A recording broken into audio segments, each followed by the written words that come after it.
Walhamdulillahi summa alhamdulillahi rabbil alamin alladzi an'amana bi ni'matil iman wal islam alladzi 'allama bil qalam 'allama al insana ma lam ya'lam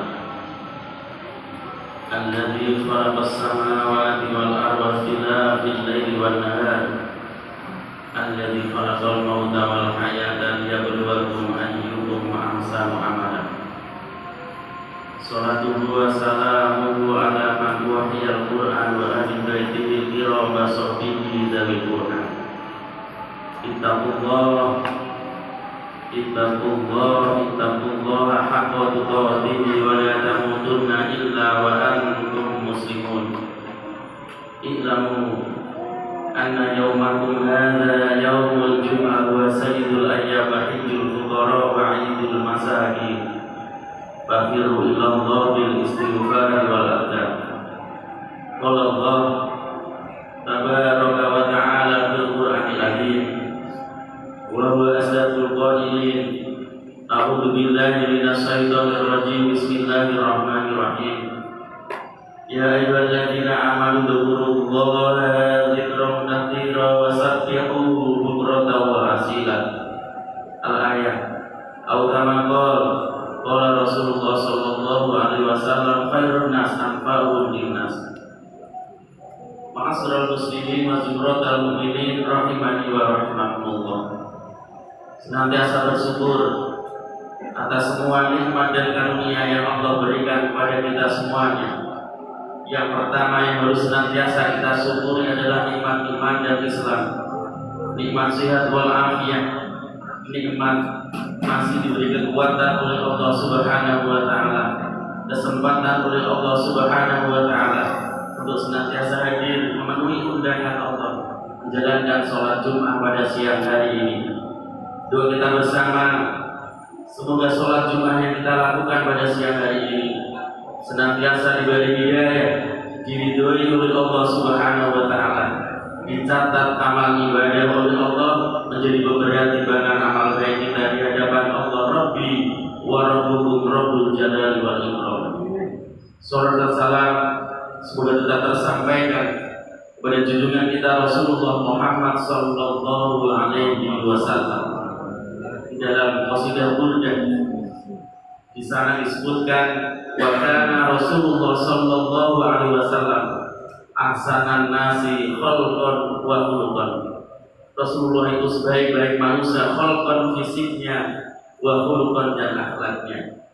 Wa kana Rasulullah sallallahu alaihi wasallam ahsanan nasi dzikran wa syukran wa du'aan. Rasulullah itu sebaik-baik manusia, zikirnya kepada Allah, syukurnya kepada Allah dan doanya kepada Allah. Wa kana Rasulullah sallallahu alaihi wasallam sayyidul anbiya'i wal mursalin, menjadi pimpinan para nabi, pimpinan para rasul, wa taman nabiyyin, nabi akhir zaman yang telah memimpin kita, membimbing kita, mengantarkan kita semuanya ya minad dzulumati ila nur, dari jalan kegelapan menuju jalan yang terang benar, yakni dinul Islam.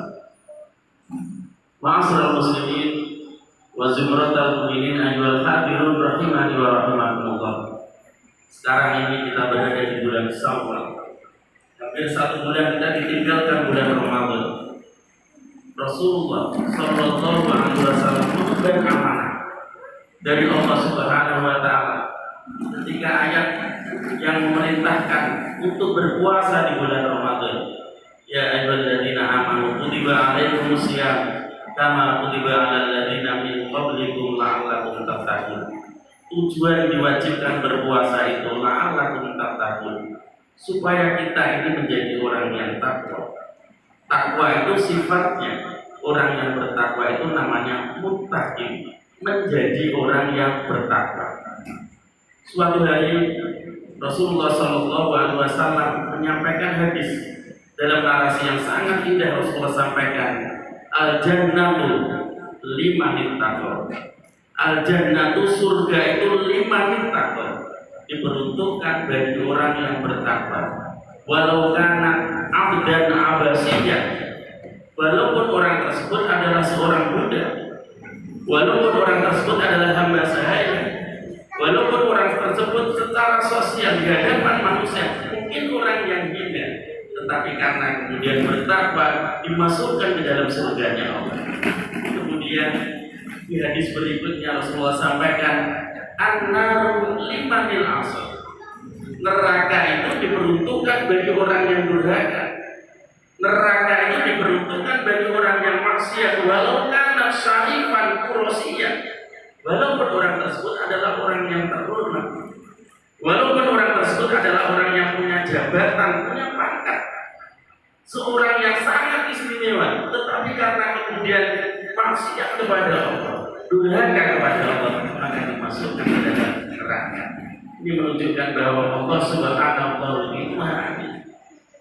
Allah Subhanahu wa Ta'ala itu Maha Adil. Maka ayyuhal hadirin rahimani wa rahimakumullah, ketika kita ingin dimasukkan surga, maka kemudian harus menjadi orang yang bertakwa. Suatu hari sahabat Umar bin Khattab, Sayyidina Umar bin Khattab, ditanya oleh temannya, ditanya oleh sahabatnya, ya Umar, mantap, apa takwa itu? Kemudian sahabat Umar balik bertanya kepada orang yang bertanya itu. Pertanyaan sahabat Umar, wahai sahabatku, apakah kamu pernah naik gunung? Apakah kamu pernah naik gunung? Sahabat itu menjawab, iya saya pernah. Ketika kalian ada di atas gunung, kemudian hujan yang sangat lebat, maka sudah barang tentu ketika akan turun ke bawah, jalannya itu adalah licin, jalan licin. Maka apa yang harus kalian lakukan? Sahabat Umar bertanya kepada sahabatnya, apa yang kalian lakukan? Sahabat itu menjawab, saya akan berhati-hati turun dari gunung supaya saya selamat sampai di bawah. Sahabat Umar kemudian mengatakan, takwa itu adalah hati-hati. Takwa itu adalah hati-hati. Di dalam kehidupan, menjalani kehidupan itu harus hati-hati. Apa yang kita ucapkan, apa yang kita lakukan, perbuatan kita, perkataan kita itu harus hati-hati. Jangan sampai apa yang kita lakukan itu menyebabkan murkanya Allah. Jangan sampai apa yang kita lakukan itu adalah menyinggung orang lain. Takwa itu adalah berhati-hati di dalam menjalani hidup. Kemudian Sayyidina Ali juga ditanya oleh sahabatnya, wahai Sayyidina Ali, apa takwa itu? Ma takwa itu? Takwa itu adalah akhafullah. Sayyidina Ali karramallahu wajhahu menjawab, takwa itu adalah akhafullah, orang yang takut kepada Allah Subhanahu wa Ta'ala. Karena takut kepada Allah Subhanahu wa Ta'ala, al-imtithalul awamiri wa ijtinabun nawahi. Karena takut kepada Allah, maka orang itu menjalankan segala perintah Allah, menjauhi segala larangan Allah. Menjalankan segala perintah Allah, walaupun perintah Allah itu sangat berat. Seperti yang kita lakukan pada siang hari ini, menjalankan sholat Jumat di saat istirahat, di saat enak-enaknya istirahat, di saat enak-enaknya tidur di siang hari, kemudian kita berangkat menghadiri undangan Allah, itu adalah takwa. Menjalankan segala perintah Allah, walaupun perintah Allah itu sangat berat. Meninggalkan larangan Allah, walaupun larangan itu ringan, walaupun larangan itu adalah sepele. Jadi takwa itu akhafullah, hanya takut kepada Allah Subhanahu wa Ta'ala. Maka kemudian Sayyidina Ali karramallahu wajhahu, Sayyidina Ali itu sepupu menantu Rasulullah. Sayyidina Ali itu adalah as-sabiqun al-awwalun, orang yang pertama kali, golongan pertama kali masuk Islam. Sayyidina Ali itu adalah al-khulafa ar-rasyidin, khalifah pertama. Sayyidina Ali itu adalah pintu keilmuan Rasulullah sallallahu alaihi wasallam. Ketika sahabat bertanya tentang masalah agama, sebelum bertanya kepada Rasulullah Muhammad sallallahu alaihi wasallam, perintahkan bertanya kepada Ali. Maka Rasulullah sallallahu alaihi wasallam mengatakan, ana madinatul ilmi, saya itu kotanya ilmu. Sementara itu adalah Ali, itu adalah gerbang. Pintu gerbangnya itu adalah Ali. Dan Sayyidina Ali salah satu di antara umat manusia yang dinas sebagai penduduk surga. Dia mengatakan, orang itu dikatakan orang yang bertakwa. Hakikat orang itu akan benar-benar bertakwa manakala orang tersebut itu ada di dalam dirinya itu 4 hal. Ada di dalam dirinya 4 hal. Orang itu kalau bertakwa, muaranya paling ujungnya yadkhuluna jannah bi qawarabbah, dimasukkan ke dalam surganya Allah dan bertemu dengan Allah Subhanahu wa Ta'ala. Takwa itu ada 4 indikasi, 4 indikator. Yang pertama adalah al-khawfu minal jalil. Yang pertama, orang yang senantiasa takut, hanya takut kepada Allah Subhanahu wa Ta'ala. Karena takut kepada Allah semakin mendekat dengan Allah. Kalau kita takut dengan manusia menjauh, tetapi kalau kita takut dengan Allah maka harus mendekat dengan Allah. Semakin hari semakin dekat dengan Allah. Al-khawfu minal jalil. Yang kedua, indikator ciri orang yang bertakwa itu adalah ar-ridho minal qalil. Orang yang senantiasa bersyukur, diberi rezeki oleh Allah Subhanahu wa Ta'ala, berapapun bersyukur. Ar-ridho minal qalil. Mendapat rezeki dari Allah Subhanahu wa Ta'ala, diberi anugerah oleh Allah Subhanahu wa Ta'ala, bersyukur walaupun yang diberikan itu adalah sedikit. Kalau orang Jawa mengatakan nerimo iman, senantiasa bersyukur atas semua nikmat yang Allah berikan kepada kita, walaupun sedikit disyukuri karena orang itu kalau pandai bersyukur, senantiasa bersyukur atas semua nikmat yang Allah berikan pada kita, maka nikmat itu akan senantiasa ditambah oleh Allah.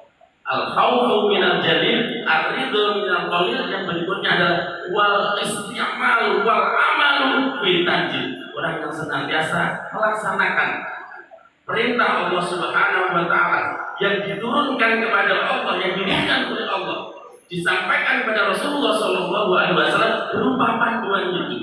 Menjalankan panduan hidup itu adalah Al-Quran. Panduan hidup itu adalah Al-Quran. Mengamalkan apa yang ada di dalam Al-Quran, dibaca Al-Quran itu, dipahami kandungan makna yang ada di dalamnya, kemudian pada akhirnya diamalkan dalam kehidupan sehari-hari sebatas yang dia lakukan, sebatas yang dia bisa lakukan, diamalkan. Wal amalu bitanjil, membaca Al-Quran, memahami kandungan makna yang ada di dalamnya, kemudian pada gilirannya menjalankan apa yang ada di dalam Al-Quran itu. Al-Quran itu firman Allah. Al-Quran itu al-mutawatir, sambung dari Allah lewat malaikat Jibril disampaikan pada Rasulullah Shallallahu Alaihi Wasallam. Al-Quran itu al-munazzalu fi qalbi Muhammadin. Al-Quran itu al-muta'abbadu bi tilawati. Orang yang membaca Al-Quran itu dinilai ibadah. Jadi ciri orang yang bertakwa itu adalah wal amalu bitanjil, membaca Al-Quran, memahami kandungan makna yang ada di dalamnya, kemudian mengamalkan dalam kehidupan sehari-hari. Indikator ciri yang keempat orang yang bertakwa itulah wal istidadu indar rahim. Perjalanan kita itu jauh. Perjalanan kita itu akhirnya di akhirat, maka mencari bekal sebanyak-banyaknya. Perjalanan kita itu jauh. Al istidadu mempersiapkan persiapan yang harus kita bawa. Karena apa? Perjalanan kita itu berbekal yang harus kita siapkan, harus banyak melakukan kebaikan, dan kebaikan yang kita lakukan itu akan kembali pada diri kita masing-masing. Kebaikan yang kita lakukan itu akan dibalas oleh Allah Subhanahu wa Ta'ala, dan balasannya tidak pernah tertukar kepada orang lain. Orang yang bertakwa itu adalah mempersiapkan bekal sebanyak-banyaknya untuk menghadapi akhirat. Orientasi hidup kita itu adalah orientasi akhirat. Orientasi hidup kita, tujuan akhir hidup kita itu adalah akhirat. Dunia itu cuma sementara. Jadikan dunia itu sebagai sarana, jadikan dunia itu sebagai wasilah untuk senantiasa di akhirat. Maka orang yang hebat itu, orang yang cerdas itu, katanya Rasulullah Shallallahu Alaihi Wasallam, mandana nafsuhu wa amila lima ba'dal maut. Orang yang bisa mengendalikan nafsinya dan mencari bekal sebanyak-banyaknya untuk hari sesudah kematiannya. Orientasi hidup kita itu adalah orientasi akhirat. Islam tidak melarang umatnya mencari harta, tidak. Islam tidak melarang umatnya mencari jabatan, tidak. Tetapi Islam melarang ketika menjadikan dunia itu adalah akhir tujuan. Tujuan kita itu adalah akhirat. Ma'asyiral muslimin wa zimratal mu'minin rahimani wa rahimakumullah. Semoga kita semuanya diberi kemampuan oleh Allah Subhanahu wa Ta'ala untuk bisa mengamalkan 4 hal ini. Untuk bisa mengamalkan 4 hal ini dalam kehidupan sehari-hari. Kalau itu yang kemudian kita lakukan, maka jaminan yang Allah berikan pada kita semuanya, hayatuhu wa mamatuhu khairan. hidup kita dalam keadaan baik, mati kita dalam keadaan baik. Yadkhuluna jannah, dimasukkan ke dalam surganya Allah. Itu Arab dan kemudian bertemu dengan Allah Subhanahu wa taala. Qulu qawli hadza wastaghfirullahal adzim innahu huwal ghafurur rahim.